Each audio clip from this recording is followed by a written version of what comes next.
해결됐지만 이미 해답이 되어지기도 하고 이미 해답이 해결이 되어지기도 했지만 아직도 우리에게는 이 옛사람이라고 하는 이것이 있단 말이에요. 근데 예수님은 이것이 없죠. 이 죄가 없이 오셔가지고 십자가에 죽으셨다. 나 때문에 죽었다. 그래서 나는 옛사람이 이게 이제 아담의 후손으로 태어나서 이걸 가지고 있기 때문에 언제나 우리는 하나님 앞에는 설자가 없는 죄인이죠. 이 죄라고 하는 이 한계 때문에 이 한계를 넘어가지 못하는데 이것 때문에 죄가 많은 곳에 은혜가 더한다. 이것을 깨닫게 되어질 때마다 나는 은혜로 하나님께서 사망의 생명으로 옮겼으며 또한 은혜로 말미암아 이게 나라고 하는 존재라는 걸 깨닫게 되고 그러면 출발 자체가 은혜로 출발을 해서 그리스도 안에서 내가 발견되어지게 될 때 그때 나는 믿음이라고 하는 그리스도의 그 의로 하나님께서 나를 의인이라고 인정을 해주고 또한 나는 믿음으로 사는 사람이 되고 나는 은혜로 말미암아 하나님을 찬양하게 되고 이렇게 될 때에 결국에는 이것은 뭐예요? 성령 안에서 내가 발견되어지는 거니까 언제나 나는 이 은혜가 늘 필요한 거예요. 언제나 나라고 하는 이 존재가 그리스도의 이것으로 이렇게 가려지고 덮어지고 씻어지고 이게 다 이걸 갖다가 구약에서는 눈에 보이는 제사로 설명을 한 거란 말이에요. 제사로 설명을 했는데 이 제사가 단번 속죄로 그리스도의 단번 속죄로 말미암아 이 수천 년 동안 눈에 보이도록 피를 흘려야만 왜? 피 안에만 생명이 있으니까. 그래서 그리스도가 단번 속죄로 히브리서 9장 27절에 단번 속죄로 말미암아 죽으심으로 말미암아 이게 속죄가 됐다. 구약의 이 제사라는 말과 속죄라는 말과 또 방주를 통해서 이 호페르의 원래 이 발음이 호페르인데 역청을 바른다.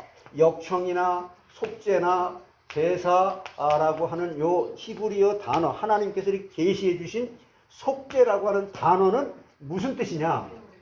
덮는다. 덮어준다. 그러니까 우리는 그대로 죄인이에요. 육신으로 살고 있는 동안 계속 덮어준다. 가리워준다. 이게 보이지 않게 해준다. 이걸 신약에 와서 단번 속죄로 말미암아 in Christ, 그리스도 안에서 이렇게 되니까 나는 언제나 죄인인데 그리스도 안에서 내가 발견되어지니까 그리스도의 의로 말미암아 영안이 열려져서 내가 구원받았구나. 나는 이게 구원의 기쁨이고 성령 충만이고 그리스도 안에서 믿음으로 내게 능력 주시는 자 안에서 내가 모든 것을 할 수 있다라고 하는 하나님의 능력이 나를 통해 나타나지는 것이 나부터 체험이 되어지게 되면서부터 나는 가는 곳곳마다 그리스도를 말해줄 수밖에 없는 사람이 된다는 거예요. 그게 전도는 내가 하는 게 아니죠.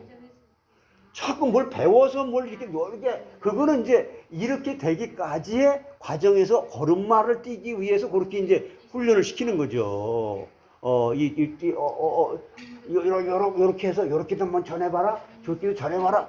그러나 그런 것은 하나의 연습일 뿐이고 이렇게 내면적으로 지정의라고 하는 전인격이 말씀으로 길들여지게 될 때 하나님은 당신이 하는 일을 나를 통해서 나타내시는 것이 되는데 그것을 내가 먼저 늘 체험하도록 합니다. 그래서 이 농사 짓는 사람이 그 농산물을 농사 짓는 사람이 제일 먼저 맛을 보는 것 같다. 근데 여러분이 은혜 받으면 되는 거고요. 여러분 내가 은혜 받으면 되는 거예요. 근데 자꾸 우리는 주의를 보는 거예요. 사람 많이 모인다 안 모인다. 그게 여러분과 무슨 상관이 있어요? 홍해가 1000번, 10,000번, 100,000번 갈라진다고 여러분은 뭔 상관이 있어요? 여러분 아무 상관 없는 거예요. 정말 이것이 실제로 나에게. 그러니까 나는 언제나 죄인인데 이게 감사라고 하는 것으로 결론이 나려면은 항상 나는 피조물의 자리에서 이걸 근데 누구만 가르쳐줘야 돼? 성령이 가르쳐줘야 돼. 이걸 어디서 기록해놨어요? 성경에서 기록해놨어요. 저는 이렇게 쉽게 말하는 것 같지만 이거를 하나 평생 깨닫도록 하나님께서 과정을 인도해 오신 거예요. 이것이 나의 간증이요. 그러니까 이거는 똑같은 말인데 왜 어저께 하고 지금 또 1분 전에 하고 또 말하냐. 이건 언제나 이게 나에게 체험되어진 것으로 말해지면은 생명 자체가 되기 때문에 능력이 되고 은혜가 된다는 거예요.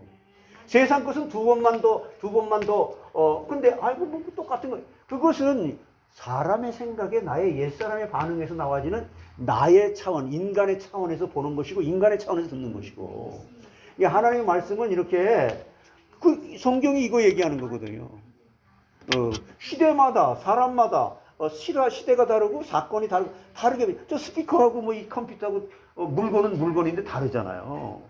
이것처럼 사람이 다르고 사건이 다르고 시대가 다를 뿐이지 원래 핵심과 본질은 똑같은 거예요. 그래서 정말 내 속사람의 전인격이 지정의가 이렇게 하나님이 다스리는 나라로 내가 준비되어지면 돌멩이를 들어서도 아브라함의 자녀 삼으셔서 하나님이 하시는 것처럼 하나님은 그 사람을 들어 수용할 때 그 사람은 이 땅에서 가장 유일한 가치 있는 삶을 살게 되는 것이다. 그 말이죠. 잠깐 기도하겠습니다. 하나님 감사합니다. 하나님은 천지를 창조하신 것도 방주를 만들어서 보여진 것도 성막을 지어서 우리에게 설명한 것도 또 이것을 이런 그림자를 실체가 오신 예수님께서 십자가를 지시고 죽으신 것도 부활하신 것도 승천하신 것도 재림하신다는 말씀도 우리를 하나님의 나라로 데려가기 위한 결정적인 구원의 여정임을 저희들이 가르쳐주는 것으로 감사를 드립니다. 하나님의 크신 은혜인 줄 알고 날마다 이 은혜 위에 이 은혜가 계속 더해짐으로 나는 이런 죄인인데 더 깨달으면 깨달을수록 나 같은 자를 이런 죄인인데 죄가 많은 곳에 죄를 더 깊이 깨닫는 곳에 하나님의 은혜가 더 크게 임한다라고 하는 이 죄악의 물결 속에서 저희들 모두를 노아가 방주 안에서 구원받은 것처럼 우리도 그리스도 안에서 노아의 식구를 구원했던 것처럼 우리를 건져주신 구원의 확신을 가지고 하나님의 자녀로 삼아서 천국 백성으로 살게 하시고 이렇게 살아갈 것을 소망으로 알고 이 주간도 한 주간을 출발하게 하시니 감사합니다. 이제 우리가 하나님의 자녀의 신분으로 세상을 다스려서 이기며 살아갈 수 있도록 하나님이신 지혜와 총명으로 수많은 장애물들 앞에서도 넘어지지 않고 부딪히지 아니하고 넘어갈 수 있을 만큼 하나님의 뜻을 알고 그 말씀에 순종하는 데 부족함이 없도록 끊임없이 인도해달라고 하는 피조물의 자리에서 은혜를 사모하는 예배하는 자들이 되게 해 주시옵소서. 하나님의 첫사람 아담을 지으실 때 하나님보다 조금 못하게 만들므로 하나님이 만드신 다른 피조물들을 다스릴 수 있는 권세를 주시고 맡겨주셨던 것처럼 우리에게도 예수 그리스도 안에서 그 권세를 회복시켜 주셔서 그 복음을 내가 먼저 체험하고 누리며 그 복음을 전할 수 있는 도구로 사용되어지면서 하나님이 기뻐하시는 삶으로 하나님께서 영광을 돌리는 자로 영광 홀로 받아주시는 이런 하나님과 나와의 관계가 그리스도 안에서 날마다 확인되고 체험되어지고 증거되게 해 주시옵소서. 하나님이 함께 하시는 복으로 주야로 말씀 안에서 평안한 삶을 살아가게 해 주실 것을 이 시간도 말씀을 통해서 은혜 받게 하실 것을 믿고 감사하며 예수님의 이름으로 기도합니다. 지금 요한복음 이제 8강, 9강이라고 보기인데 지난주에 모습이 8강인데 창세기 이제 3장에 타락 사건이 나오죠. 이 창세기 3장에 타락 사건이 나오는데 사람의 타락은 바로 뭐예요? 인간의 이 타락은 바로 뭐와 연계되냐면 사람이 하나님의 간섭 없이 사람이 신이 되려고 했던 거예요. 이게 하나님이 신이 되려고 했던 거라고. 응? 그렇죠? 그러면 여러분 이걸 가만히 생각해 보면 여러분 하나님의 통치를 받아가면서 내가 지금 말을 하고 반응을 하느냐 아니면 이게 이거 믿음으로 한다 그러죠.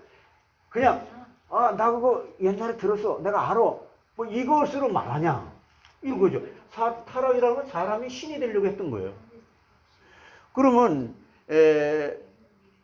사람이 하나님처럼 되려고 한 것인데 뱀이 사람을 유혹하는 핵심이 바로 너 그냥 네 편한 대로 해. 네 소견에 좋은 대로 해. 이거잖아요. 응? 그러면 네가 하나님과 같이 될 거야. 뭐 그렇게 편한 대로 지금까지 살아왔는데 뭐 그렇게 구속을 받고 막 그래. 그 율법이야 그거. 복잡해지죠 이제 막 그냥 이렇게. 그러면 그래서 사람이 하나님처럼 되려고 했을 때 나타난 현상이 바로 뭐예요? 신라곤이에요. 낙원 잊어버린 거예요. 천국에 쫓겨난 거예요. 이 신라곤이라는 거 여러분 읽었잖아요. 이게. 신라곤, 낙원 잃어버렸어요. 천국 잃어버렸어요. 타락한 인간이 사람이 신이 되려고 하는. 그래서 신라곤이다. 이 신라곤이 됐는데 그럼 요한복음에서는 오늘 요한복음에서 사람이 하나님처럼 된 것이 아니라 요한복음에서는 뭐라 그래요? 이게 아니라 요한복음에서는 하나님이 사람이 되려고 했다는 거예요. 이거 어마어마한 사건이잖아요. 사람이 하나님처럼 된 것이 아니라 반대로 신이 하나님이 신 이분이 사람이 되려고 합니다. 이거 얘기하는 거예요. 이 사람이 신이 될 때는 그런데 뭐라고 했어요? 사람이 신이 되려고 할 때는 신라곤인데 이것은 낙원이 회복되는 거예요. 천국이 회복되는 거예요.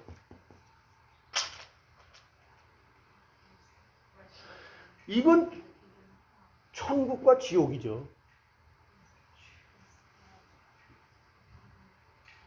신이 사람이 됐다는 거죠. 그래서 사람이 신이 될 때는 낙원을 잃어버리게 됐고 신이 사람이 됐을 때는 잃어버린 낙원이 회복된다.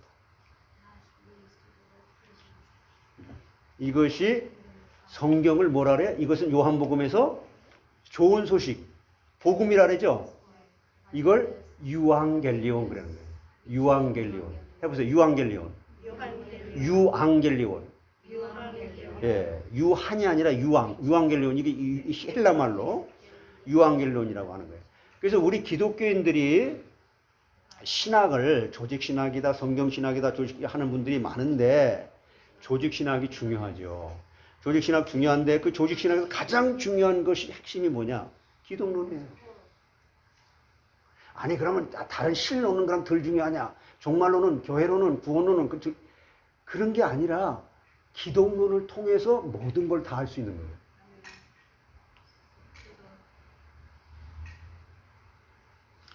그래서 기독론에서 가장 중요한 핵심은 바로 뭐냐? 성육신이에요. 하나님이 인간의 몸을 입고 왔다. 이게 꽉 엄청난 충격으로 받아들여지는 거예요. 아니 내가 믿는 신이 어떻게 나 같은 똑같은 인간의 몸을 입고 와. 이런 말을 들을 때마다 충격이고 감사하고 그냥 진짜 어떻게 하나님 이해가 안 되는 거죠.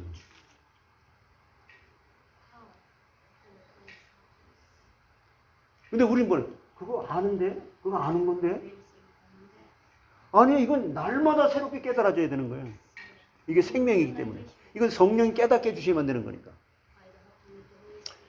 그래서 인간이 하나님처럼 되려고 하면 낙원을 상실하지만 하나님이 인간으로 내려오면 낙원이 회복된다. 이것을 요즘 우리 신앙인들로서 우리가 말하는 신약시대 우리가 말하는 것으로는 날마다 그리스도가 하나님이 사람이 돼서 오셨다는 것을 성부 하나님이 말씀을 통해서 계시해 주신 것을 그리스도께서 이렇게 우리 인간의 모든 낙원을 회복해 주신 것을 성령이 깨닫게 해주시면 우리는 날마다 천국 삶을 살아가게 된다. 이걸 그리스도 안에 살게 된다. 믿음으로 사라진다. 그 말이에요. 그럼 신라권이라는 전제가 먼저 항상 있어야 되는 거죠. 그래서 이 하나님이 인간으로 내려오면 낙원이 회복된다. 그 요한복음 1장에서 말씀이 육신이 돼서라고 하는 인카네이션, 이 성육신이라는 단어 자체가 복음 중에 복음이에요. 말씀이 육신이 되었다는 것은 그 당시 정말 너무너무 큰 충격을 주는 소식이었어요. 우리도 이 시대에 이렇게 들려져야 되는 게 이거 자체가 성령 충만이에요. 근데 이걸 경험을 평생 하지 못하고 살아가는 사람들이 있고,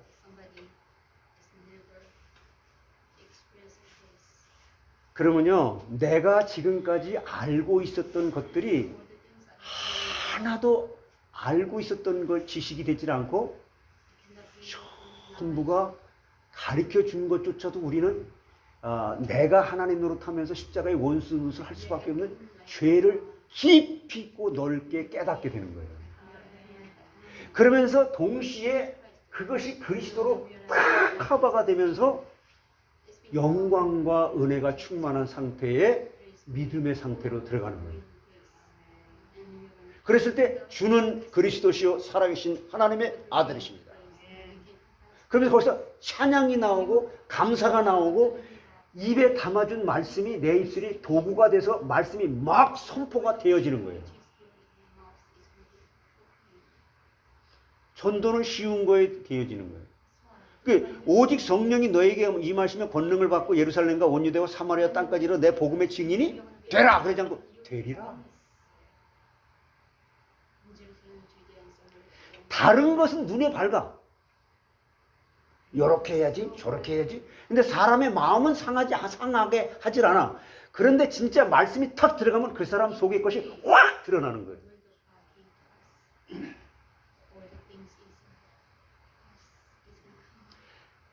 둘 중에 하나죠. 그래서 요한복음 1장에서 말씀이 육신이 되어라는 말은 그 단어 자체가 복음 중에 복음이다라는 말이 중요한 말이고, 말씀이 육신이 되었다는 것은 그 당시 정말 너무 충격적인 것이다. 이 시대에도 마찬가지예요. 우리는 그걸 자꾸 접고 넘어가요. 그렇다고 치고 그렇다고 인정하고 그건 모르는 사람 누가 있냐 이렇게 들어가요. 날마다 새로워져야 돼요. 날마다 새롭게 들려지는 것이고 날마다 새롭게 제가 집에서 그 지금 포도나무 하나 심어놓고 매일같이 포도나무 심어. 이렇게. 그러면 똑같은 나무예요. 똑같은 색깔이에요. 똑같은 가지예요. 그런데 없었던 게 생기잖아요. 이파리가 이렇게. 여러분 이게 이렇게 이파리가 있으면은 이게 또 새로운 게 생기잖아요. 이렇게.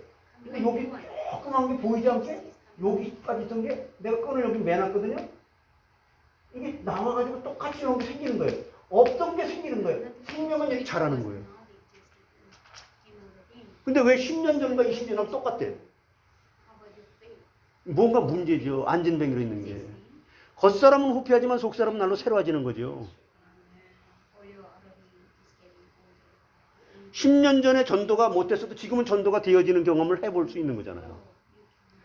꼭 그걸 그렇게 그냥 이렇게 극단적인 예로 들은 거지만은 이 육신이 사람들 가운데 거했다. 말씀이 육신이 됐다.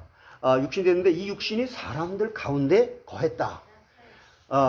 그리고 우리가 그 영광을 보았다. 이렇게 말하는 거예요. 이게 우리가 구원받았다는 증거예요. 이게 바로 이 고백이 바로 주는 그리스도시 살아계신 하나님의 아들이시다. 영접하는 자 곧 그 이름을 믿는 자들에게는 하나님의 자녀가 되는 권세를 주셨으니에요. 그래서 이 영광은 출애굽기 40장에 기록된 광야 시절에 눈에 보이는 곳으로 설명된 게 성막을 세우고 그 성막 안으로 임재하시는 하나님의 강림. 모세보고 그러잖아요. 너 성막 치워. 치수는 이렇게 1규빗 반, 3규빗 반, 50규빗 반 막 정확하게 지으라 그러잖아요. 그 성막을 짓고 내가 거기 임할 것이야. 내가 너희들과 함께 거할 것이야. 이걸 갖다가 지금 눈에 보이도록 예수님이 오실 것을 그림자로 이렇게 보여주는 하나님의 강림. 즉 하나님이 내려오실 때 나타나는 그 영광을 말하는 겁니다. 그래서 요한복음의 영광은 구약 성경에 나타난 영광을 이해하지 않고는 알 수 없는 거예요. 레위기를 공부하지 않고 생각하는 그 생각이 어떻게 신약 성경의 그 말씀을 제대로 이해하겠냐고. 어떻게 제대로 가르치겠습니까? 사람들이 모르는 것을 내가 말하게 되니까 그 사람들은 저거 내가 처음 듣는 건데 그래 맞아 라고 고개를 끄덕거리지만 예수님은 아니야. 너 모르는 것이야. 이거요. 어떻게 들으면 굉장히 오해스러운 얘기인데요. 자, 그래서 하나님이 내려오실 때 나타나는 그 영광을 말하는 거예요. 이 하나님의 강림, 이 성막이라든가 임재, 그 요한복음의 영광은 구약 성경에 나타난 영광을 이해하지 않고는 도무지 이해할 수 없다. 구약 성경을 하나님께서 그거 그냥 이렇게 지면을 우리에게 읽기 그냥 막 붙여놓고 그냥 따분하게끔 해서 주셨을까요? 저 높은 보좌에 계신 하나님이 인간이 되었고 우리 가운데 거한다. 여기서 거한다. 거한다는 말은 이 히브리 말로 텐트를 친다 이 말이에요. 구약의 성막을 갖다 지을 때 텐트를 친다는 말인데 장막을 쳤다, 텐트를 친다.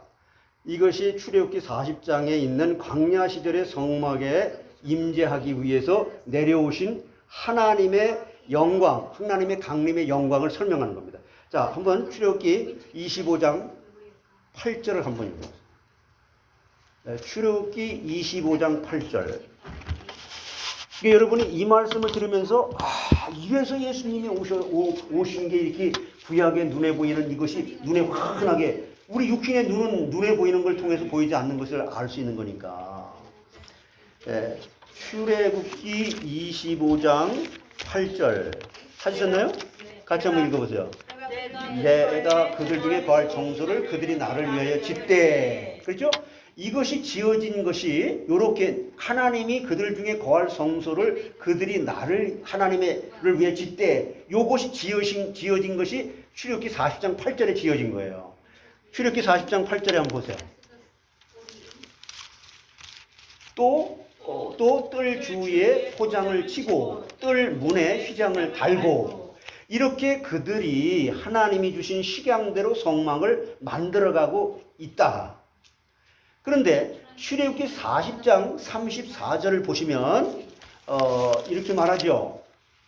시작. 구름이 회막에 덮이고 하나님의 여호와의 영광이 성막에 충만하매 35절에 모세가 회막에 들어갈 수 없었으니 이는 구름이 회막 위에 덮이고 여호와의 영광이 성막에 충만함이었으며 36절 38절 보세요. 그냥 구름이 성막 위에서 떠오를 때에는 이스라엘 자손이 그 모든 행진하는 길에 앞으로 나아갔고 구름이 떠오르지 않을 때에는 떠오르는 날까지 나아가지 아니하였으며 낮에는 여호와의 구름이 성막 위에 있고 밤에는 불이 그 구름 가운데에 있음을 이스라엘 온 족속이 그 모든 행진하는 길에서 그들의 눈으로 보았더라.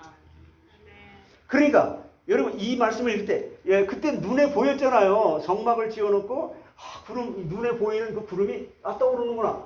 하나님이 인도하는 대로 가야지. 장막을 다 정리하고 따라가고 또 가만히 있으니까 그때 쉽죠. 근데 지금은 그거보다 더 확실하게 이루어졌는데 그 구약 시대에 그런 것처럼 우리가 살아가나요? 하나님이 인도하는 건지 안 하는 건지 뭐 우리의 뜻이 있는데 하나님의 내가 가는 구약 성경은 눈에 보이게끔 너무 확실하게 보여졌잖아요. 지금은 더 확실하게 이루어졌는데 그렇게 사라지냐 말이에요. 그래서 여기에 나오는 영광이라는 단어는 그냥 히브리 말로 카보드 그랬어요.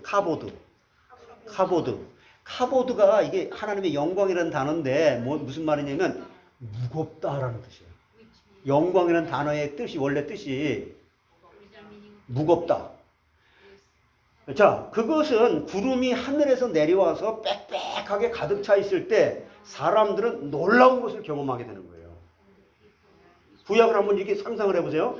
구름이 회막, 성막 가운데 빽빽하게 덮이면서 하나님의 영광이 충만했다는 거예요. 무겁다, 충만하다, 꽉 찼다, 빈틈이 없이 모자람이 없이 꽉 찼다. 여기서 구름과 영광이 서로 대칭을 이루고 있는데 여호와의 영광을 표현하는 자연 현상이 구름으로 나타난 거예요. 자, 이것을 출애굽기 40장 34절 앞부분에서 표현된 것으로 요한복음 1장 14절에 이게 성취가 된 거예요. 아까 읽었잖아요. 40장 34절. 그렇죠? 구름이 해막에 덮이고 여호와의 영광이 성막에 충만하매. 이것이 지금 요한복음 1장 14절에서 말씀이 육신이 되어 우리 가운데 거하심에 우리가 그의 영광을 보니 아버지의 독생자의 영광이요 은혜와 진리가 충만하더라. 할렐루야.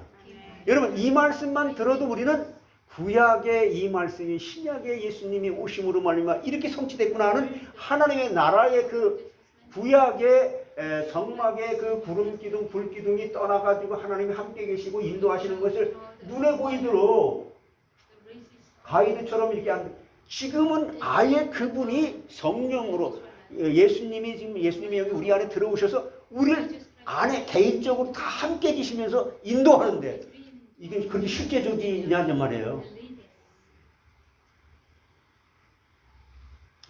여기서 거한다라는 단어가 이제 헬라 말로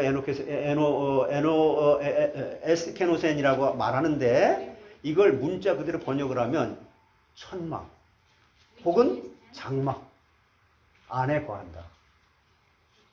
천막이나 이게 구약 성경의 천막이나 성막 안에 거한다. 에스케노센 거한다는 말이. 그런데 이 단어를 히브리어 단어로 보면 또 다른 말로도 표현이 되는데 그러니까 하나님은 이 말씀으로 우리에게 이걸 갖다 계시한 거잖아요.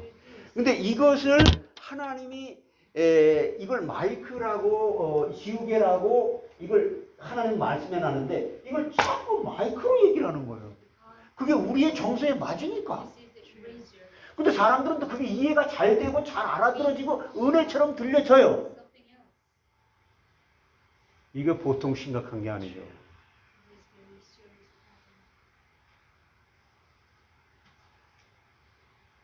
와, 진짜 그래서 말씀으로 돌아가자고 하는 말은 하나님이 원래 계시한 그 뜻대로 우리는 돌아가야 됩니다. 그걸 알아야 된다는 거죠. 그러니까 이것을 갖다 이제 히브리의 다른 말로 말을 하면 샤칸이라고 하는 말로 말을 했는데 이 말은 무슨 말이에요? 내가 어디 안에 거한다. 내가 어디 안에 거주한다. 살다. 이런 말인데 말씀이 육신이 되어서 우리 가운데 거주하다. 우리 가운데 장막을 쳤다. 구약의 이런 말이에요. 그게 에스케노센이나 샤칸이나 이런 말들이 카보드나 그러니까 결국은 성막이 예수로 왔다. 구약의 성막으로 그림자로 화여졌던 그것은 예수님을 오실 그 그림자요 예표로서 예수님이 왔다.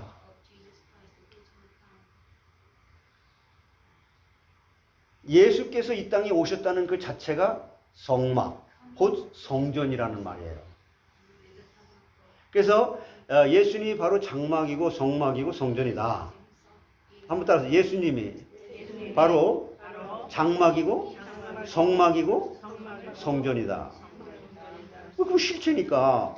그래서 이 히브리 말 샤칸이라고 하는 말 앞에 이제 또 이제 이렇게 뭐 이렇게 문법적인 설명이 좀 이렇게 있는데 이것이 이제 명사형으로 이게 샤칸은 거한다 이런 또 동사인데 이게 명사형이 돼갖고 거함, 거주, 천막, 성막 이런 명사형이 돼요. 성전이 되는 거예요.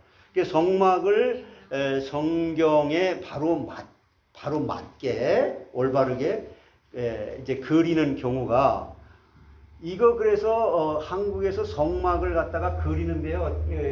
성막 그림에 대한 책이 많이 나와요. 한국에 책이 많이 나왔어요. 그런데 이 성막 그림을 성경에서 말하고 있는 그대로 표현된 성막 그림이 제대로 된 게 거의 없다.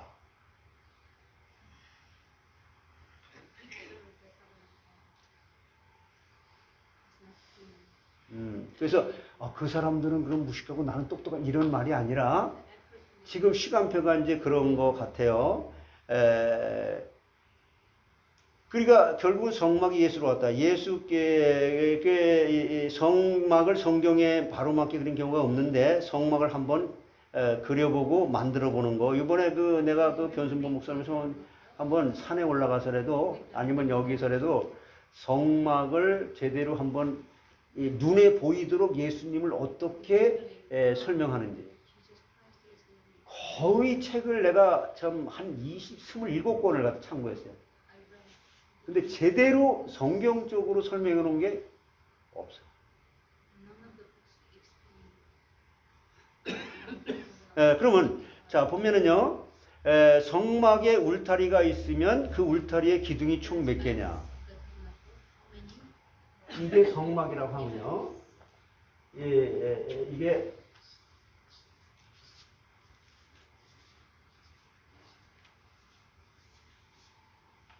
이렇게 성막이라고 하면은 여기 기둥이 20개예요. 여기 기둥이 20개예요. 그 다음에 여기 10개예요. 또 여기 10개예요. 그러면 총 몇 개예요? 60개죠? 그러면 여기 한국에서 실제 있었던 일이에요. 설계사에게 이걸 그리라고 해서 이걸 만들어 보라니까 이 설계사가 도무지 이걸 알지를 못해가지고 이렇게 해가지고 설계가 안 됩니다. 여기 10개, 60개. 이건 분명히 이 코너에 2개씩 겹치게 되게 되니까 이게 56개가 돼야 맞는데 어떻게 이게 60개라고 말합니까? 이래가지고 한국에서 이것 때문에 난리가 났었어요. 이것은 뭐예요? 예수님을 그리는데 코가 없고 귀가 없고 팔이 없고 다리가 없고 그런 식으로 그리고 그렇게 하나님이 정확하게만 그리스도의 이 복음을 선포하게 되면 하나님은 그 말씀 자체로 능력으로 우리에게 은혜를 주고 그리스도 안에 완전한 믿음을 고백하게 하신다는 거예요. 그래서 전 세계에 주님이 피값 주고 사신 몸된 교회에 바르게 복음이 선포되는 게 그렇게 중요하다는 거예요. 자, 그러므로 실제는 56개인데 60개라고 말하는데 어떻게 된 거냐? 안 그러면 그림이 제대로 그릴 수가 없는데 그런데 성경에는 정확하게 60개의 기둥으로 그림을 그려졌다. 이것은요, 기퉁이 기폭이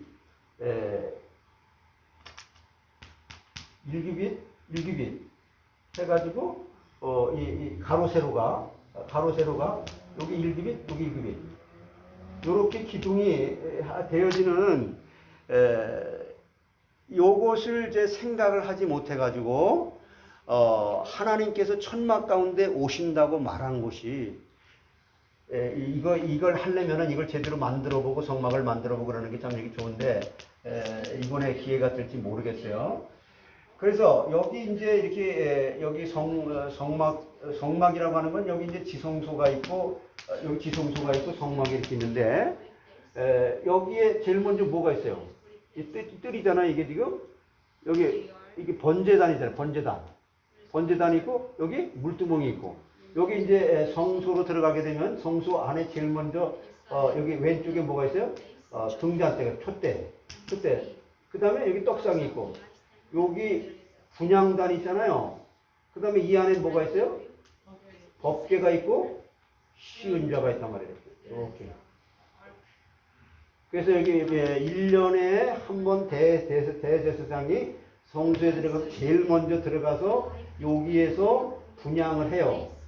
분향을 하게 되면 이 밑으로 연기가 이렇게 들어가서 이 대제사장이 들어갔을 때 하나님이 계신 이 보좌와 하나님의 얼굴과 얼굴을 마주보지 못하게 마주보게 되면 사람이 죽으니까 그래서 먼저 들어가서 향을 피우고 두 번째 들어가서 이제 이 안에 들어가서 피를 뿌리면서 대제사장 본인과 대제사장 가족들의 죄를 가 없다고 하는 것을 깨끗이 죄사함을 받는 제사를 드리고 그 다음에는 또 나왔다가 다시 두 번째 들어가서는 죄를 다 백성들의 죄를 다 대속하기 위한 피를 뿌리고 제사를 드리고 또 나왔다가 그러니까 이 지성소에 들어가는 건 두 번 들어가는 거예요. 1년에 하루에. 그러면서 여기에 분향단에 네 번째 들어가서는 청소하는 거예요. 이렇게 이제 대제사장에 들어가서 1년에 한 번. 근데 지금 우리는 교회 안에 예배드리러 1년에 한 번 대속 제물을 가지고 이렇게 동물의 피를 가지고 들어갈 수 있는 데를 이게 예수님이 십자가에 죽으면서 이 휘장이 쫙 찢어지면서 누구나 다 교회 안에 들어와서 예배를 드릴 수 있게 된 거예요. 그러니까 여러분 제가 그 강단에 올라갈 때마다 이거 생각을 하는 거예요. 하나님, 내가 여기 올라가서 이 대제사장이 하는 이 일을 목사들이 하는 거와 같은 거거든요.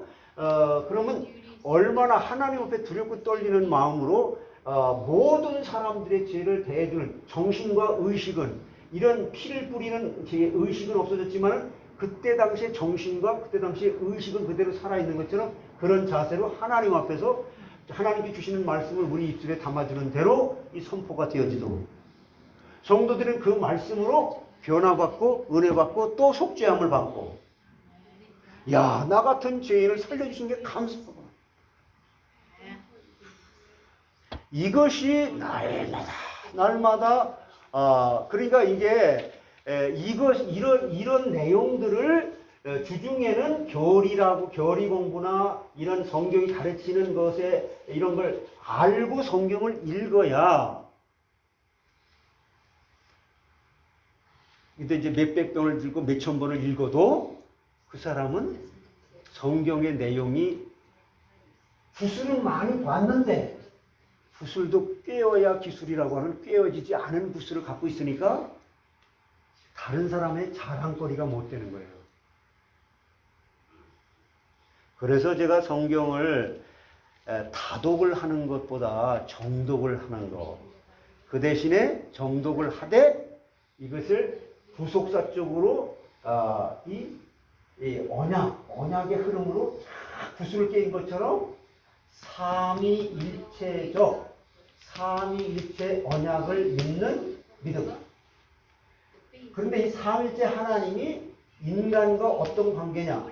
언약이라고 하는 언약적 관계로서의 믿음. 그런데 이 언약은 하나님이 누구를 통해서 언약을 맺느냐? 그리스도 중심적인 믿음. 그래서 그리스도만 진짜라고 말할 수 있는 그리스도 목적적인 믿음. 이것을 우리의 육신의 몸을 입고 있는 동안 종말론적인 삶으로 준비하는 믿음. 삼위일체적, 언약적, 자 따라하세요. 삼위일체적, 언약적, 그리스도 중심적, 그리스도 목적적, 종말론적.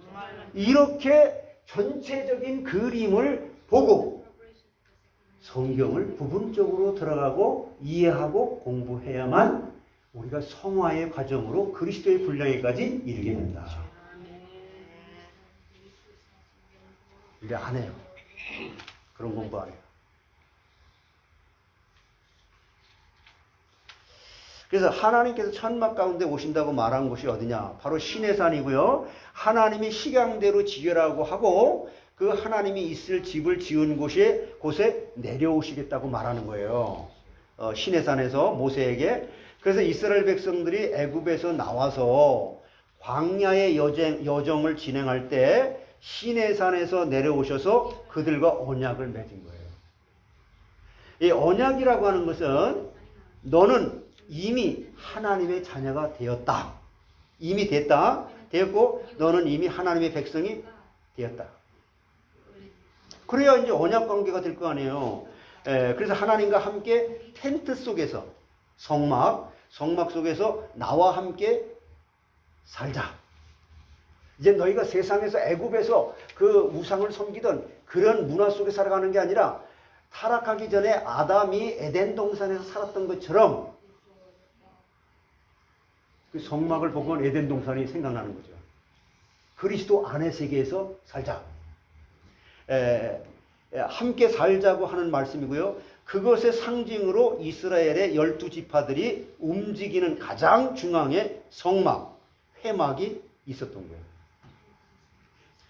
그리고 여기에 하나님이 계시다는 사실을 보여주기 위해서 시내산 꼭대기에서 모세가 하나님을 만났던 그대로 밑에 내려와서 만들어 놓은 것입니다.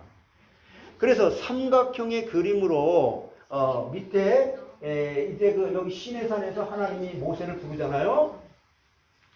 시내산에서 하나님이 모세를 부르는데 자, 이게 시내산이에요. 시내산이 이렇게 되면은 이게요, 성경이 전부 모형. 여기 시내산에 모세가 여기 대제사장만 지성소에 들어갈 수 있었던 것처럼 모세만 들어갔어요. 그리고 여기 대제사장만, 이런 뜻이에요. 모세가 하나님 만난 곳이 이제 시내산 꼭대기니까 여기에 이렇게 들어가고, 여기는 누가 들어가요? 여기까지는 제사장이 들어갈 수 있어요. 모세만 제사장이, 아론도 대제사장을 했잖아요. 제사장들이 여기까지 갈 수 있어요. 여기는 백성들이 들어가요. 백성들이 여기까지, 여기 선을 넘지 못하게.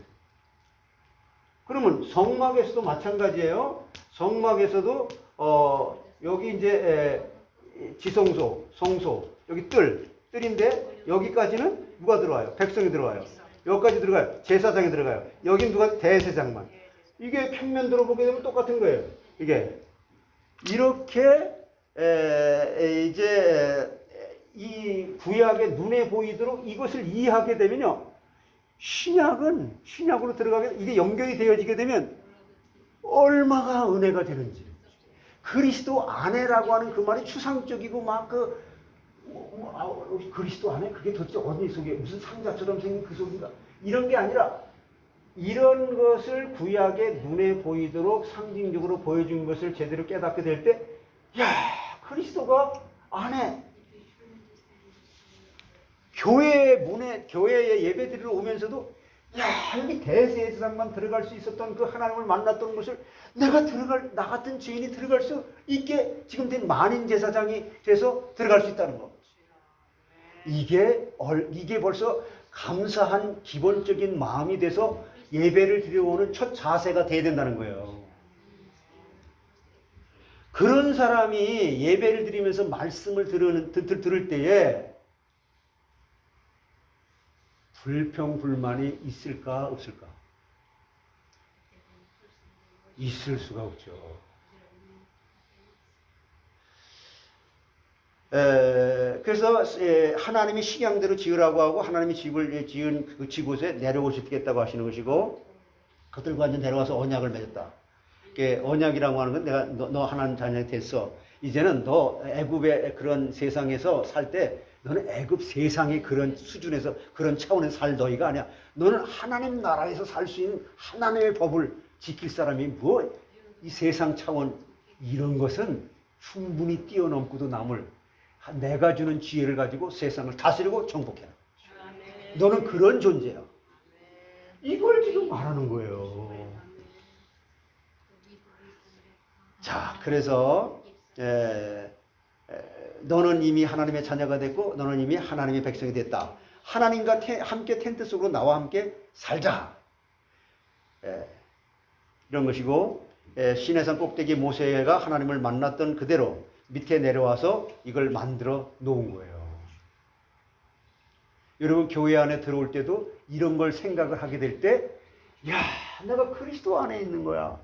구약에 이런 사람들은 이런 걸 눈에 보이도록 한 거야. 이 눈에 보이는 것을 통해서 이게 그리스도 안에서 다 이루어졌단 말이야.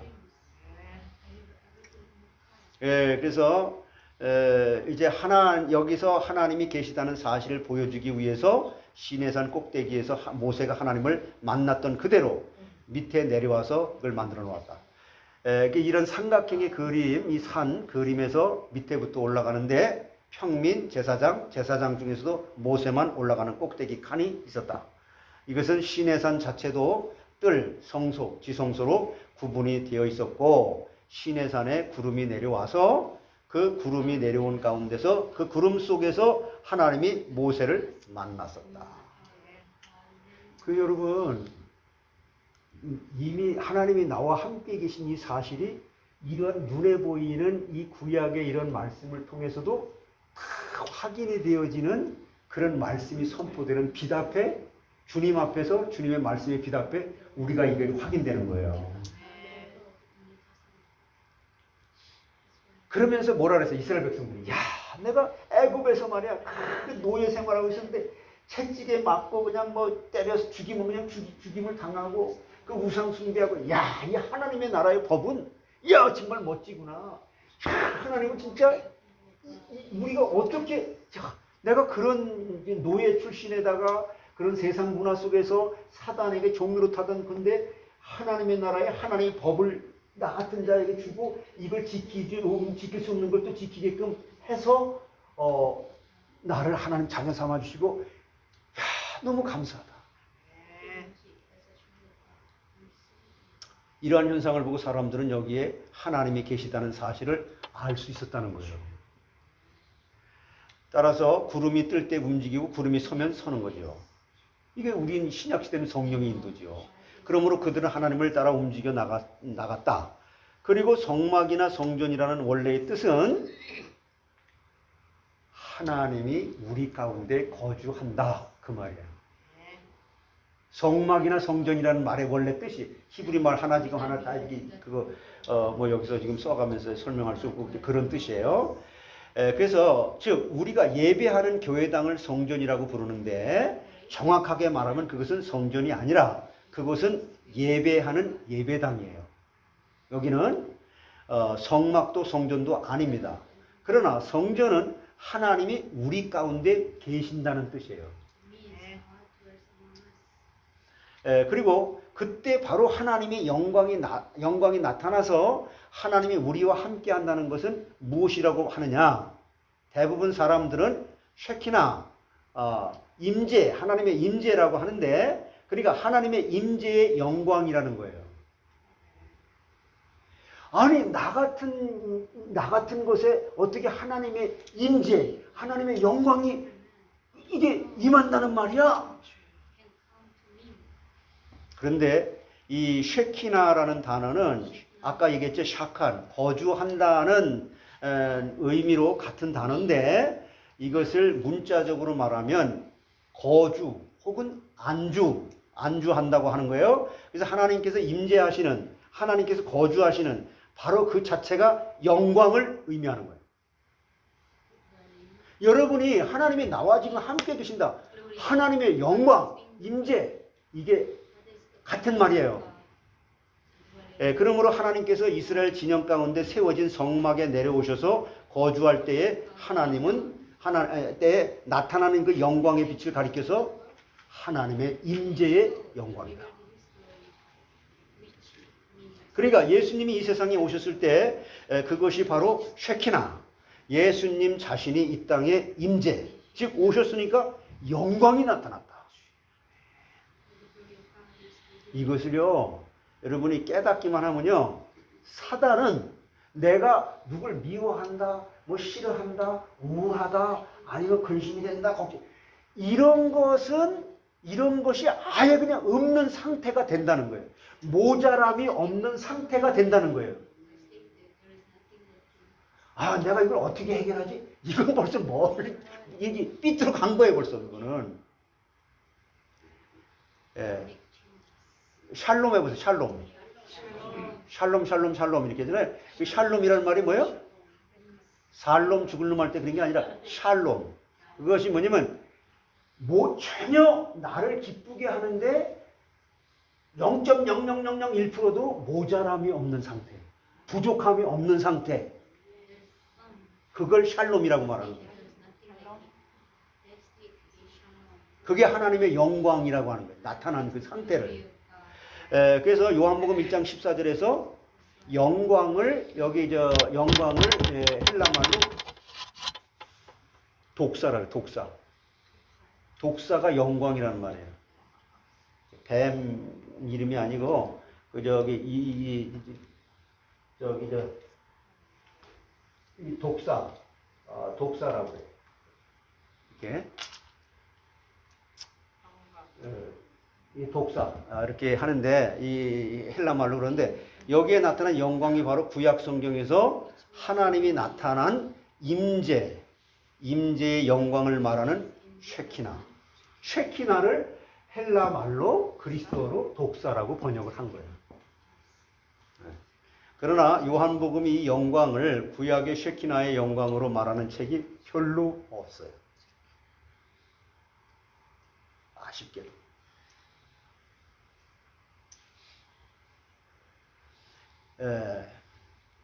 이 쉐키나는 하나님이 거주하려고 하나님이 오셨기 때문에 저절로 나타나는 영광입니다.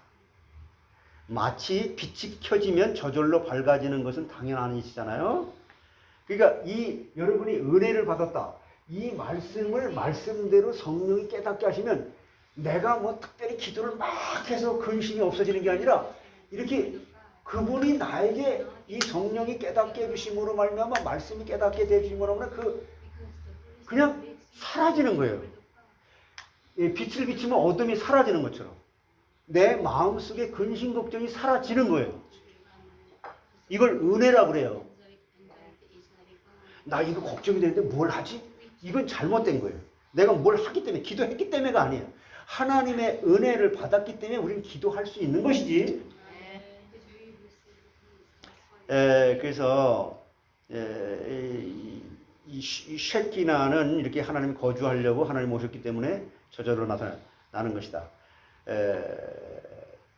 이것은 하나님의 말씀이 인간의 몸인 육체 안에 거주지를 마련하고 하나님이 인간이 되었다. 이렇게 말하니까 요한복음서는 광야 시절에 하나님의 하나님의 현존의 영광이 예수라는 이름으로 인간이 된 하나님 안에 나타나 있다는 것을 지금 말씀하는 거예요. 다시 말할게요. 이거 중요하니까. 자, 하나님의 말씀이 인간의 몸인 육체 안에 거주지를 마련하고 하나님이 인간이 되었다. 이렇게 말하니까 요한복음서에서는 광야 시절에 하나님의 현재 존재하는 그 영광, 말씀 육신에 오시는 그 현존의 영광이 예수라는 이름으로 인간이 된 하나님 안에 나타나 있는 것, 나타나 있다는 것, 이것을 의미한다, 말한다, 그런 거예요. 그래서 예수님이야말로 성전이다. 구약에 그걸 이해를 못하고 예수님 성전이야. 그러니까 이 유대인들이 그 수천 년 동안 믿어왔던 유대인들이 이거 무슨 성전이야. 이게 36년 동안 38년 동안 지은 이 성전을 갖다가 3일 만에 도무지 이해를 못하는 거예요. 내가 성전이다 이렇게 예수님 말씀하는데 여러분 믿어져요? 예수님이야말로 성전이고 예수님이야말로 성막이다. 그러므로 예수님의 성육신 교리 중에 우리 가운데 오셨다는 자체는 우리와 함께 식사하고 우리와 함께 거주하고 우리와 함께 잠을 자고 우리와 함께 동참한다는 뜻이에요. 이것을 히브리서를 쓴 기자는 예수님이 우리 인간 안에 있는 모든 것을 체휼했다. 경험했단 말이에요. 즉 직접 경험을 다 했다는 거예요. 자, 히브리서 4장 15절 보세요. 이렇게 이제 이해가 되는 거예요. 말씀으로 들어가는 거예요. 히브리서 4장 15절.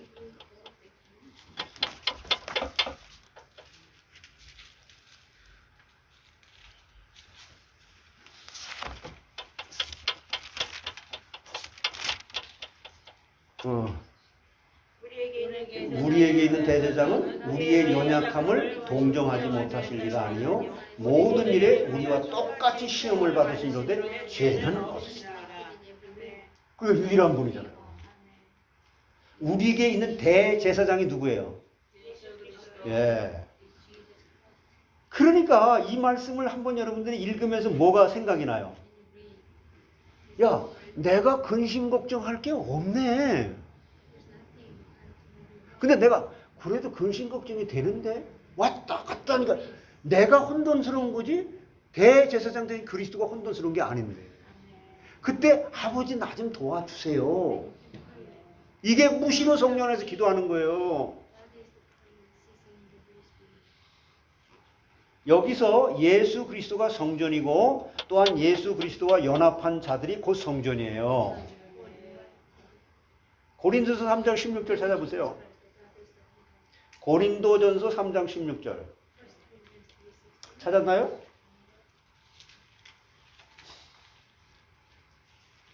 내가 곧 너희는 너희 안에 계신 하나님의 성령이 너희 안에 거하시는 것을 알지 못하느냐. 그 누가 성전이라는 거예요?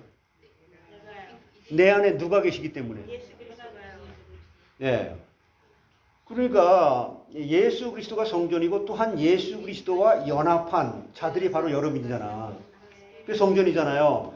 이는 곧 그 안에서 예수 그리스도 자신이 제사장이고 또 예수 그리스도 자신이 제물이 되었다는 거예요. 구약의 사실로 말하면, 제사로 말하면 제사를 지내려면 제단이 있어야 되고 제물이 있어야 되잖아요. 그렇죠? 구약 지금 레위기 공부하면서 여러분 구약에서는 이 제사가 따로따로 있었잖아요. 제사장이 따로 있고 제물이 따로 있었고 성전이 따로 있었잖아요. 그런데 신약에 와서 예수님과 연합해서 보배로운 산돌이 되어서 이제 우리 성도 자신도 성전이 됐다. 제사장이요 우리 자신이 제물이 되었다는 거예요. 자, 요한복음 1장 14절 뒤로 가 보면은 이제 읽지 않으셔도 요한복음 1장 14절 그 뒤로 가 보면은 이제 그런 설명이 나와요. 광야 시절에 하나님의 임재하심, 현존하심의 그 영광을 언급하고 있는 그 표현들이 계속해서 강조되고 있어요. 그래서 성막 안에서라는 말은 예수라는 그분 안에서 예수님이 하시는 일과 지금까지 초월하셨던 하나님이 이제는 성도 안에 내주에 계신다. 여러분 이런 분이 여러분과 함께 지금 내주에 계시는 거예요. 믿습니까? 그래서 성막을 통해서 지금 이스라엘 백성들 가운데 하나님이 내주에 계신다. 여러분 안에 돈은 없어도 누가 계세요? 이삭이가 나한테 싸운 게 그거예요. 아빠 왜 나한테 거짓말 했냐 이거야. 우리가 돈이 없는 가난한 사람인데 왜 부자라고 자꾸 가리켰냐 이거야. 이거 심각하게 싸웠어. 여러분들이 그냥 한번 웃고 지나가는 얘기지만 걔는요 한번 따지고 들면은 그래서 이 미국에서 공부한 아이들의 특징이 그렇더구만.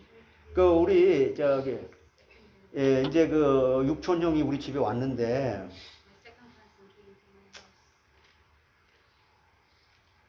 이놈의 자식이 어른이 얘기하는데 얼굴을 똑바로 쳐다보고 그게 뭐? 왜? 아빠, 내가 학교에서 배우기로는 상대방이 얘기하면 얼굴을 딱 쳐다보고 그렇게 하는 게 예의고 그게 잘하는 거다. 근데 왜 저 사람은 내가 얼굴 똑바로 쳐다보고 예의를 갖추지 하는데 얼굴 쳐다본다고 화를 내냐. 씩씩대고 나한테 우리 한국 문화는 어른이 말할 때 고개를 이렇게 숙이고 이렇게 듣고 네 하고 그러는 거다. 그럼 미국에서 배웠으면 미국 사람. 그래서 내가 어떻게 하라고. 미국에 공부한 아이들은 그렇더구만. 그래서 그렇지.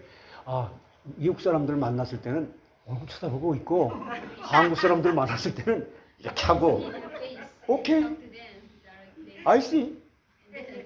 그렇게 이해가 돼야 돼 얘들은.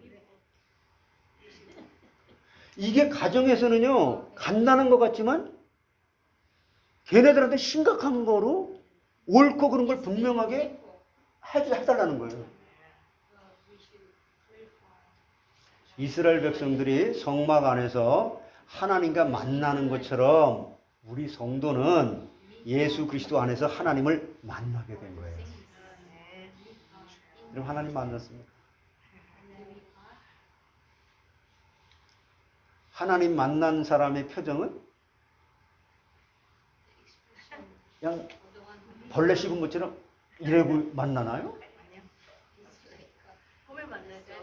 아유, 하나님, 나 요즘에 인생이 참 허무해요. 이래요? 근데 당신 하나님 못 만났네. 그럼 또 기분 나빠해요.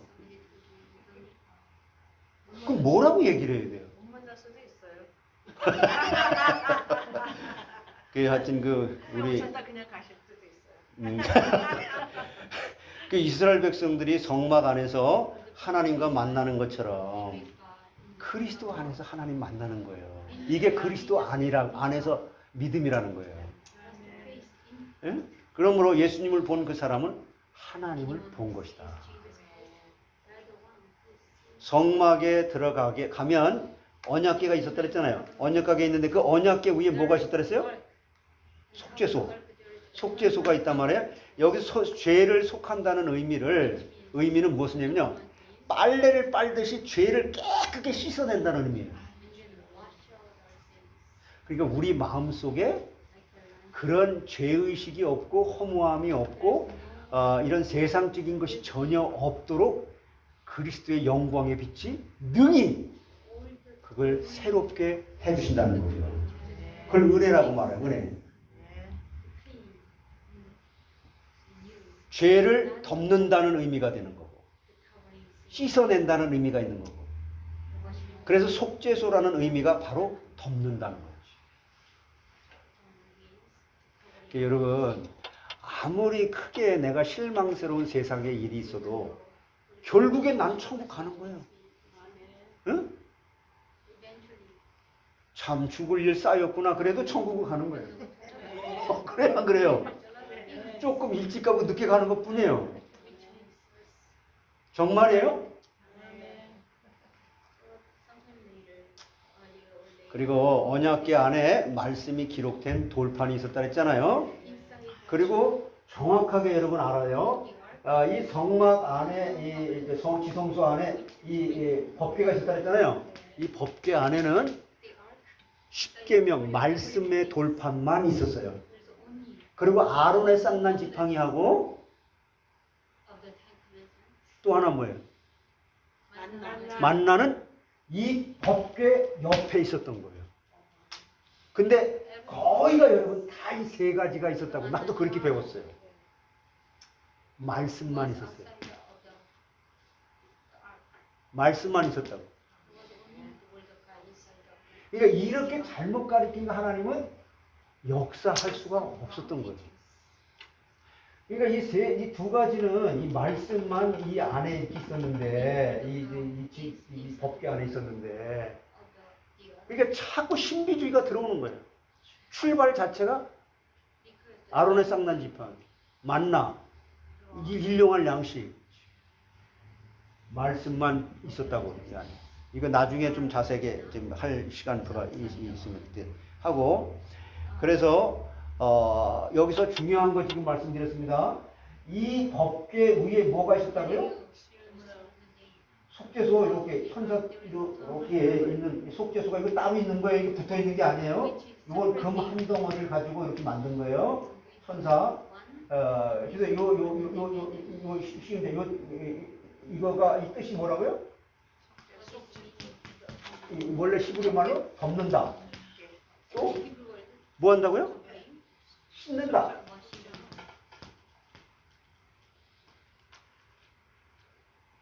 그러니까 죄를 우리가 가려주는 거예요. 그러니까 나는 항상 죄인이에요.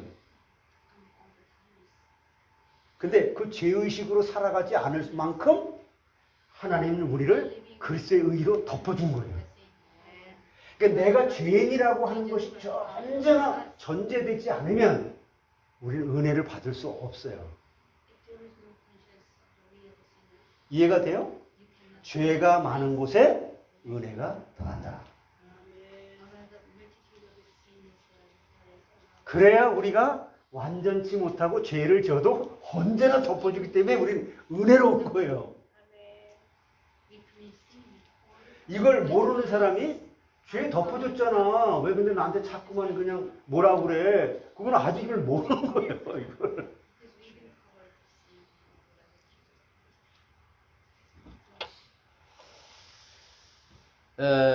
이것이 바로 토라라고 하는 두루마리가 어디에만 있었다고요?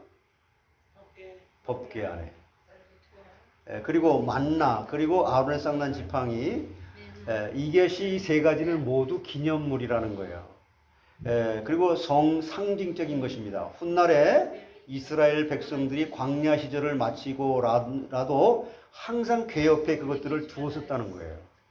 아론의 쌍난 지팡이와 만나.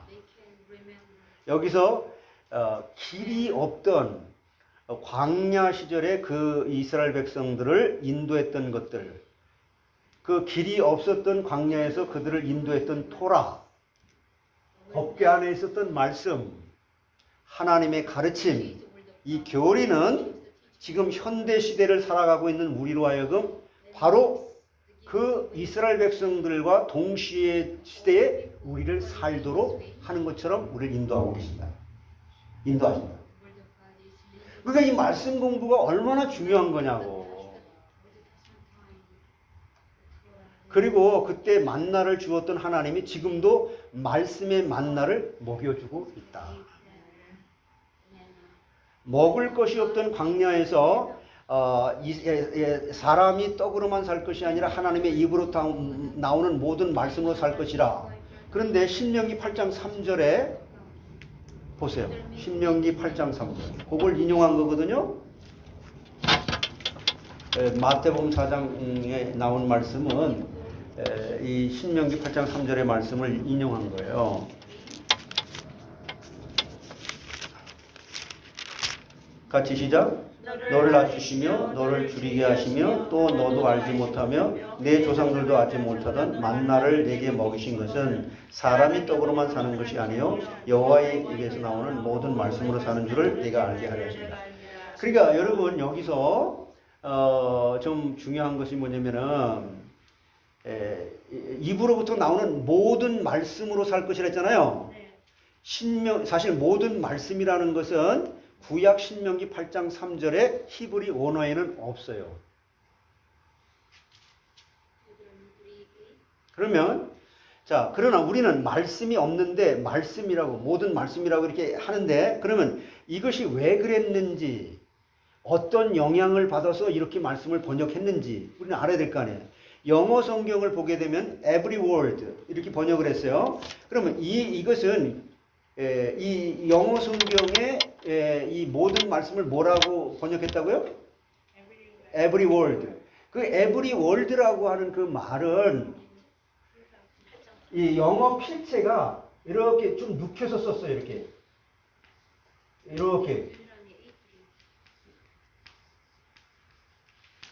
이렇게 좀 이렇게 조금 눕혀서 썼다고 다른 거하고 이렇게 구별되게끔 이 글씨체가 같아야 달라요. 다른데 이것은 없는 단어를 집어 넣었다는 거예요.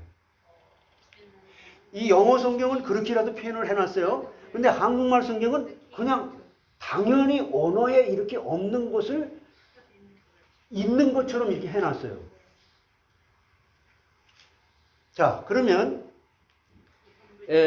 본래 히브리 원문에는 없는데 여기에 집어넣는데 그러면 구약의 히브리 원어를 이게 직역을 하면 이런 거예요. 하나님의 입으로부터 나오는 모든 것을 통해서 살 것이다. 모든 말씀이 아니라 하나님의 입으로부터 나오는 모든 것을 통해서 인간은 산다. 인간이라는 말은 내가 붙인 거예요. 하나님의 입으로부터 나오는 것부터 모든 우주 만물이 보존되고 통치되고 섭리되고 역사한다. 그 말이에요. 인간을 향해서만 살다고 하는 그 말씀을 준다는 게 아니죠. 더 광범위한 뜻을 가지고 있는 거죠. 그러면 요한복음 6장 49절에서 50절 한번 보세요.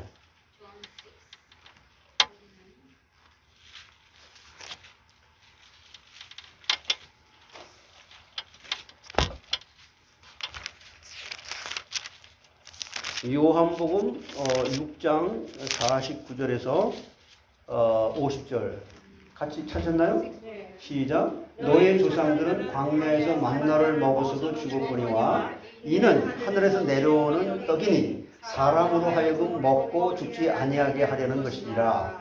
나는 하늘에서 내려온 살아있는 떡이니 사람이 이 떡을 먹으면 영생하리라. 내가 줄 떡은 곧 세상의 생명을 위한 내 살이니라 하시니라. 이것이 또 보세요. 마태복음 4장 3절에서 보세요. 아까 신명기 8장 3절이 그래서 이제 저기 이제 인용한 거라 그랬죠. 같이 시작. 예수께서 대답하여 이르시되 기록되었으되 사람이 떡으로만 살 것이 아니요 하나님의 입으로부터 나오는 모든 말씀으로 살 것이라 하였느니라 하시니, 여기서도 히브리 원어에는 없는 말씀을 덧붙여 놨잖아요.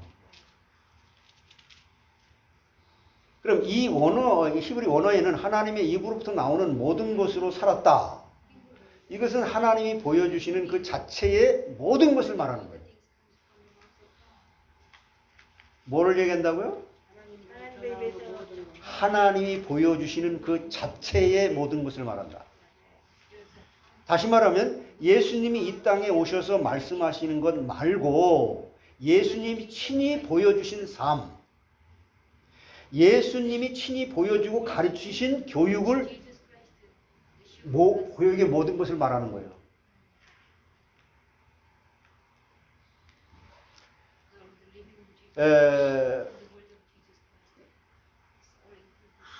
그래서 예수님이 이 땅에 오셔서 말씀하시는 것 말고 예수님이 친히 보여주신 삶, 예수님이 친히 보여주고 가르치신 교육을 말하는데, 그리고 하나님의 궤 주위에 세 가지가 있었다 그랬잖아요.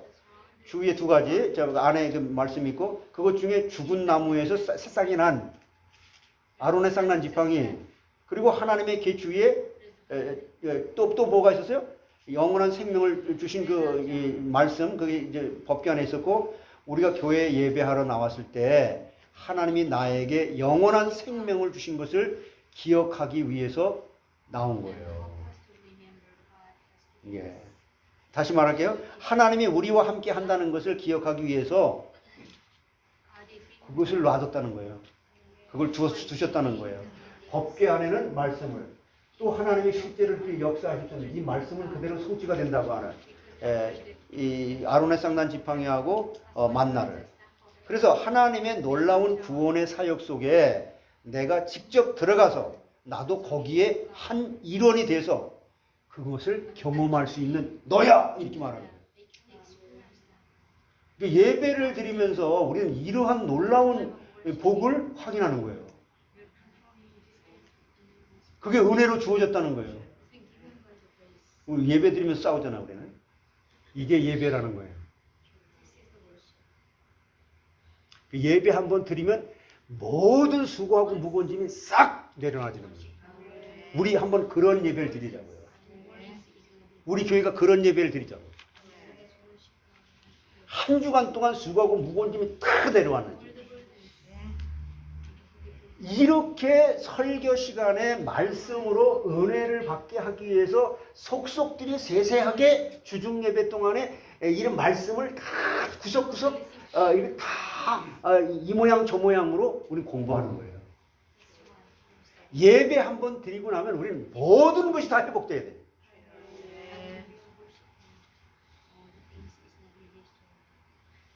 그래서 예배는 드리는 것이 아니라는 거예요. 예배는 뭐라고요? 드리는 게 아니라 내가 직접 예배하는 행위를 해야 되는 것이에요. 예배를 한다라는 말이 맞는 거예요. 이 소식이 바로 아까 얘기했던 유앙겔리온, 좋은 소식이라는 거예요. 인간에게 이것처럼 좋은 소식이 어딨어요? 나는 한 게 아무것도 없는데. 좋은 소식의 핵심적인 내용이다. 이거 이렇게 성육신하신 말씀 속에 말씀하신 말씀 안에 성육신하신 분이 예수님이신데, 이것은 예수님 안에 은혜와 진리가 충만하더라. 여기서 은혜라는 말이 카리스토스라고 그래요. 카리스토스, 이제 헬라 말로. 근데 그리고 카이 알레데이아, 이게 진리라고 그래요. 그 알레데이아, 그 진리라고 하는데, 이 은혜와 진리가 충만하다. 여기에 이 은혜와 진리라는 말은 무슨 말일까? 내가 왜 이 원어를 썼냐면은 우리는 그냥 번역된 걸 읽으니까 이 은혜와 진리라는 무슨 말이냐? 이것을 번역이 잘 된 말일까? 생각해야 되잖아요. 원래 이게 원어는 그런 걸 번역한 거니까 요한이 살던 시대에 진리라는 말과 은혜라는 말이 성경에서 말하는 진리라는 말과 같은 뜻일까? 이거 우리가 어떻게 이해를 하고 진리라는 말을 쓰고 지금 은혜라는 말을 쓸까? 구약 성경에서 말하는 진리라는 말은요. 해보세요. 헤세드, 버에메트 이런 말인데 여기서 헤세드라는 말은 시간이 현실 속에서 살아남는 신실함을 뜻하는 거예요. 이게 중요한 말이에요. 여기서 헤세드라는 은혜라는 말은 저 사람이 나한테 배고픈데 떡을 줬어. 아니 그런 조그만 소소한 그런 뜻이 다 들어있죠. 여기서 헤세드라는 본래 본질적인 말은 시간의 현실, 우리 돌아가는 시간의 현실 속에서 살아남을 수 있는 신실함. 거짓말은 다 사라져요, 안 사라져요? 자, 그래서 시간이 현실 속에서 실현되어 가는 현실에는 나에게 좋은 것과 나쁜 것이 같이 있잖아요. 그런 시간들 속에서 좋은 때, 나쁜 때, 병들었을 때, 건강할 때든지 그 어떤 상황 속에서도 실현되어 가면서도 한결같이 끝까지 살아남는 신실함을 말하는 게 뭐라고요? 은혜라. 이런 뜻이에요.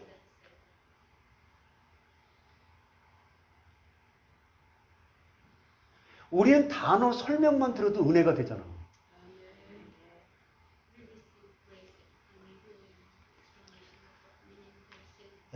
이걸 정말 욥처럼 믿기 힘들죠. 욥이 끝까지 그의 신실함을 지켰다고 말했잖아요.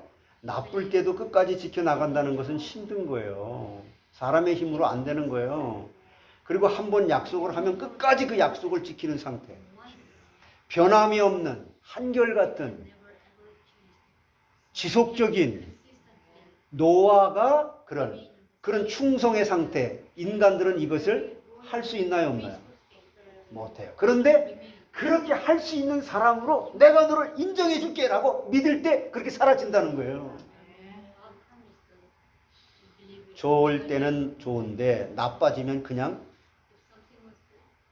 내불어가지고 온갖 쌓아놓은 신뢰가 무너지고 원수가 되긴 한단 말이에요. 요즘에는요, 이걸 가르쳐 줘도 이거 말고 다른 거 달라는 거예요.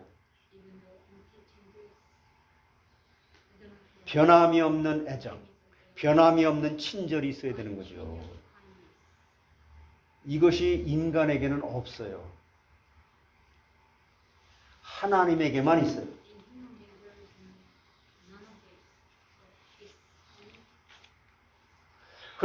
그러나 하나님을 닮은 사람들, 하나님의 영이 거할 때 이것을 할 수 있다.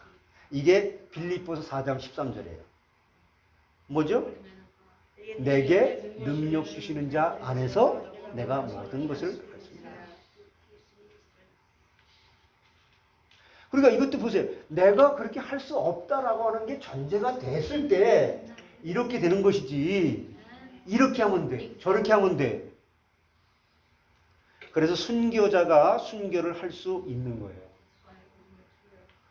안 그러면요, 어느 순간에 가서 끝까지 가다 보면 나중에 가서는 그냥 확 폭발해버리고 끝나는 거예요. 보통 참으라고들 하잖아요. 참을인자 3개면 살인을 면한다 그러잖아요. 그러니까 그냥 이를 깨물고 이가 빠지도록 참잖아요. 나를 못 참게 하는 그것까지도 참아야 된다는 것인데 이건 정말 사람의 힘으로 하기 힘든 거죠. 안 돼요. 구약에서 아주 구체적으로 나타나는데 과부가 어디서도 식량을 얻지 못할 때 농장 주인이 다 추수하지 못하도록 구약에서는 어떻게 했어요? 하느님 뭐라 그랬어요? 구약에 농사를 짓는 사람들은 항상 일부러 이삭을 떨이켜 놓으라 그랬잖아요. 밭에다가 이삭을 주워다가 먹을 사람들을 위해서. 예? 그래서 과부가 이삭을 충분히 가지고 갈 수 있도록 해주는 것이 헤세드라는 말이에요.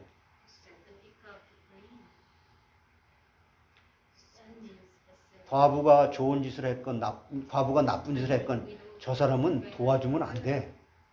이런 게 아니라 그 과부가 좋은 짓을 했건 나쁜 짓을 했건 간음을 했건 뭐를 했건 상관하지 말고 이삭을 죽게 하는 것에는 그 어떤 것에도 제재를 하지 마라. 은혜 받는 일에는 너나 누구나 똑같이 은혜가 필요하다.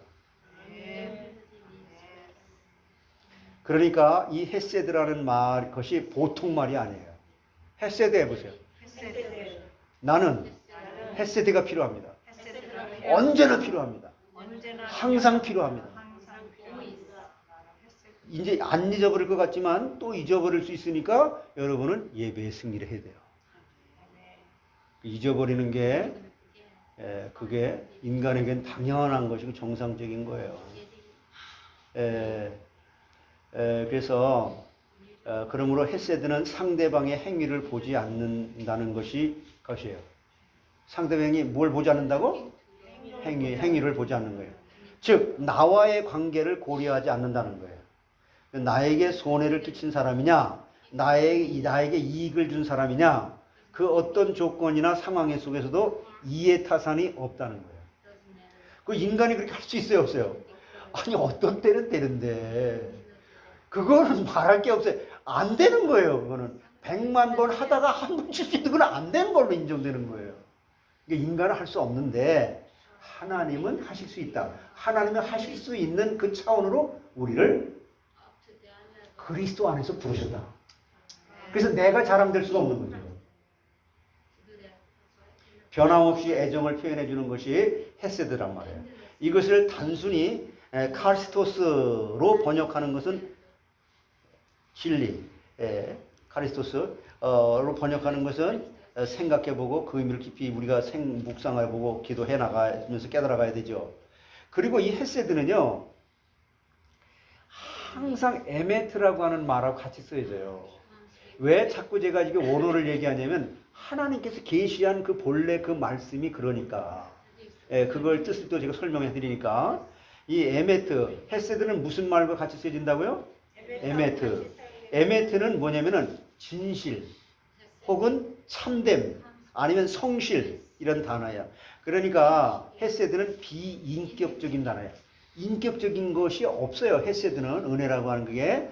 그리고 에메트는 인격적 단어예요. 자, 헤세드는 뭐라고요?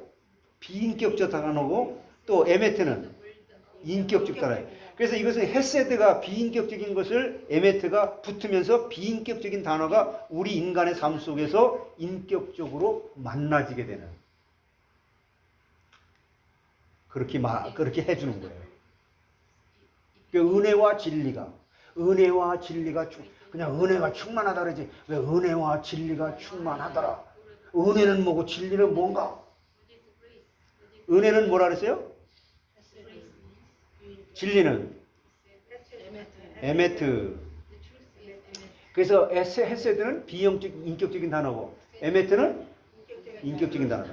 이 헤세드는 누가 뭐라 해도 아주 신뢰할 만한, 즉 이거 그 사람이라면 신뢰할 만해. 이렇게 되어지는 거예요. 그러니까 이것은 하나님만 가능하다는 거예요. 결국 여기서 헤세드와 에메트가 합성해서 같이 가는 단어는 곧 하나님을 표현하는 거예요. 이것이 예수 그리스도 안에서의 삶이에요.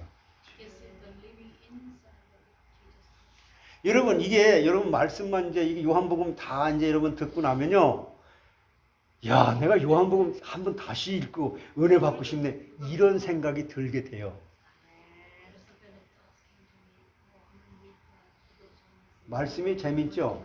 이해가 안 되고 이것이 아직 내 것이 안 돼서 좀 이렇게 생소한 면이 있을지 모르지만 조용히 한번 들어보시고 나면 하나님이 그 말씀으로 여러분에게 각자에게 주시는 은혜가 클 줄 믿습니다. 그러니까 하나님을 보면 정말 사랑하고 정말 하나님을 보면 친절하고 정말 신실하고 처음부터 끝까지 한결같이 정말 참되고 신실하다. 이것을 헬라어로 번역한 것이 카리스토스와 알레데이아. 근데 이 글을 이런 말씀을 읽을 때 구약 성경에 헤세드와 에메트를 연결해서 생각하지 않으면 카리토스나 은혜나 이 카이 알레데이아 진리라고 하는 이 의미가 유명무실하고 나하고 상관이 없게 돼요. 이것을 말한다. 특별히 은혜와 진리가 충만하다는 것은 우리가 출애굽기 34장을 보지 않으면 안 되는 거예요.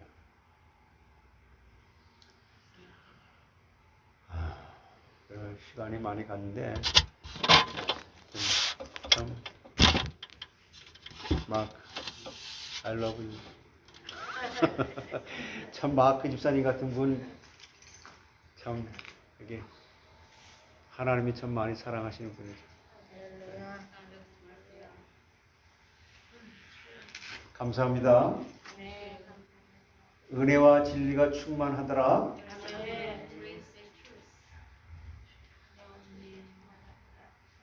그냥 은혜는 되는데 빨리 끝내고 싶어요. 그죠? 우리가 정말 참 말씀 공부라는 게 이렇게 재밌는 거예요. 재밌고 고마운 겁니다. 감사한 것이고. 여러분이 실제로 참 우리 한번 그 주보 한번 다 펴시고 이렇게 여러분 모였을 때 우리가 합심으로 기도한다는 거 중요하잖아요. 예, 합심으로 기도하는 거 중요합니다. 자, 우리 그 주보 펴놓으시고 그냥 다 읽어보시면 돼요. 읽어보시면 이 기도가 되는 거니까 부담스러워하지 마시고 기도하는 거. 자, 기도합시다. 하나님 감사합니다. 우리 7월 23일 주간에 특별히 한국에서 하나님께서 귀히 쓰시는 변순봉 목사님 이렇게 보내주시는데 하나님께서 지혜와 총명 주셔서 그 주간에 저희들이 또 새로운 말씀으로 은혜 받을 수 있도록 우리 변 목사님과 사모님 오시는 길 가시는 길 무사히 오고 가실 수 있게 하시고 또 잘 말씀을 준비되게 하시고 영육간에 강건케 해주셔서 저희들이 은혜 받기에 부족함이 없게 해 주시옵소서. 그리고 저희 몸된 교회를 하나님께서 세우시고 저희들에게 날마다 말씀을 수요일 날, 금요일 날, 또 혹은 토요일, 주일 이렇게 말씀을 저희들에게 주셔서 은혜 받게 하시니 감사합니다. 은혜와 진리가 충만한 그리스도 안에서 내가 발견되어지고 또 레위기 공부를 통해서 내가 무엇을 어떻게 사용해야 될지 하나님께 말씀 듣는 자리에 늘 우리가 마음을 갖게 하시고 그 말씀을 사모하게 하셔서 은혜를 받게 하심으로 온전한 믿음으로 신실하지 못한 내가 하나님의 신실한 자로 살아갈 수 있도록 주님이 날마다 인도하시고 도와주시고 성령으로 역사해 주시옵소서. 그리고 나는 전도 대상자와 선교지를 위해 기도하고 나는 성령으로 말씀의 은혜 받기를 사모하여 예배를 보며 구원받은 죄인임을 언제나 회개할 수 있는 은혜가 지속되게 하시고 그리고 나는 그리스도 예수 십자가 부활에 연합된 자로 이미 기본 구원이 이루어졌고 그러므로 하나님이 나와 함께 계신 내가 성전에 이 복음을 누리고 그 생명의 말씀을 전파할 수 있는 자에 있게 하시고 나는 믿음의 삶을 위해 무시로 성령 안에서 기도하고 하나님 성삼위 하나님께 영광을 돌려드릴 수밖에 없는 삶으로 저희들의 삶이 인도받기를 소원합니다. 또 특별히 우리 가정의 태열매로 하나님의 기업과 유업을 잇기 위해서 주신 자녀들을 하나님의 자녀들을 언약 백성으로 믿음 안에서 굳게 서고 세상에 물들지 아니하고 부모에게도 물론 효도할 수 있는 자녀들로 이 믿음이 주님 재림하실 때까지 지속되어지도록 저들의 성장 과정이 언제나 지혜가 자라고 키가 자라고 사람에게 사랑을 받고 하나님께 사랑을 받을 수 있는 사람으로 성장되게 하시고 사회의 한 일원이 되게 하셔서 하나님의 나라를 확장하고 하나님께 쓰임받는 후대들 자녀들이 되게 해 주시옵소서.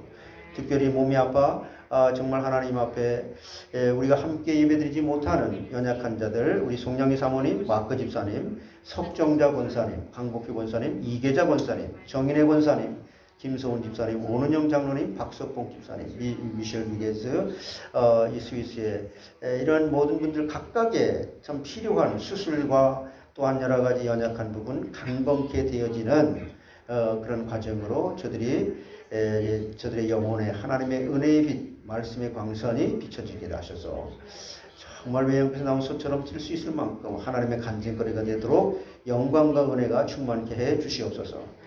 늘 우리는 하나님의 말씀을 사모하면서 예배 승리하고 또 우리 몸된 교회에 말씀을 누가 전하든 전하는 자와 듣는 자들이 다 같이 은혜를 받게 하시고 모든 교회 부서 기관들 하나님께서 건강케 영육간에 강건케 세워주셔서 더욱 강건하고 굳건한 교회가 세워지도록 역사해 주시옵소서.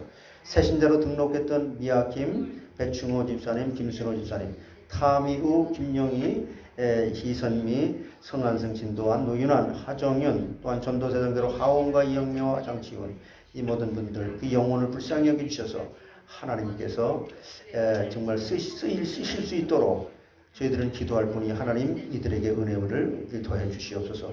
교회에 하나님께서 정말 예배 초소로 사용되어질 수 있도록 또한 신학교를 통해서 이 말씀 공부를 더 깊고 넓게 공부하면서 성도들이나 목사나 선교사들이 재교육을 받고 은혜를 받게 하셔서 이런 사람들이 또 새롭게 우리 후대들 중에 양성되어질 수 있도록 신학교가 활성화되게 해 주옵시며 성경 번역을 통해서 우리 후대들에게 올바른 말씀을 그대로 하나님 계시한 것을 그대로 번역해서 우리 후대들에게 유산으로 올려줄 수 있도록 이런 성경 번역할 수 있는 장소로 사용되어지는 이 목표를 이룰 수 있도록 인도해 주시고 선교센터는 누구나 우리 와서 말씀을 듣고 말씀을 선포하며 주 안에서 말씀으로 교제할 수 있는 곳이 되게 해 주시옵소서.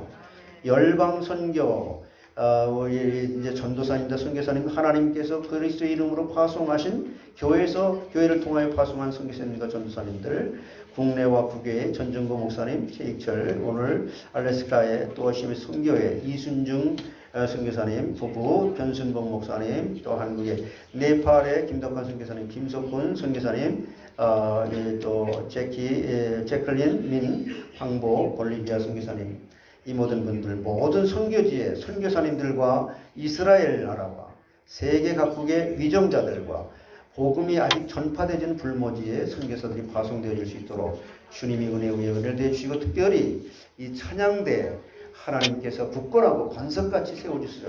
지휘자로 하여금 또한 그 찬양대원들 한 분 한 분마다 우리 상현이 특별히 정말 은혜 받게 해서 젊은 나이 젊은 청년이 하나님의 말씀으로 은혜 받을 수 있도록 그에게 역사는 모든 흑암 세력을 꺾어주시고 은혜와 영광 진리와 은혜가 충만한 그런 말씀이 그의 영혼으로부터 그의 지정의의 하나님의 인격으로 길들여지도록 하나님의 빛을 그 영혼에 강하게 비춰 주시옵소서. 우리 모두에게 이와 같은 은혜를 허락해 주시고 원근갑주에서 온 우리 사랑하는 성도들 돌아가는 발길도 하나님께서 무사히 은혜 가운데 돌아가실 수 있도록 하나님이 동행하시고 인도해 주시옵소서. 감사하고 예수님의 이름으로 기도하옵나이다. 주기도문으로 마칩니다. 하늘에 계신 우리 아버지여 이름이 거룩히 이름을 받으시오며 나라의 마음이시며 뜻이 하늘에서 이루는 것 같이 땅에서도 이루어지다. 오늘날 우리에게 일용할 양식을 주옵시고 우리가 우리에게 죄진 자를 사하여 준 것 같이 우리 죄를 사하여 주옵시고 우리를 시험에 들지 말게 하옵시며 다만 하에서 구하옵소서. 대개 나라와 권세와 영광이 아버지께 영원히 싸움나이다.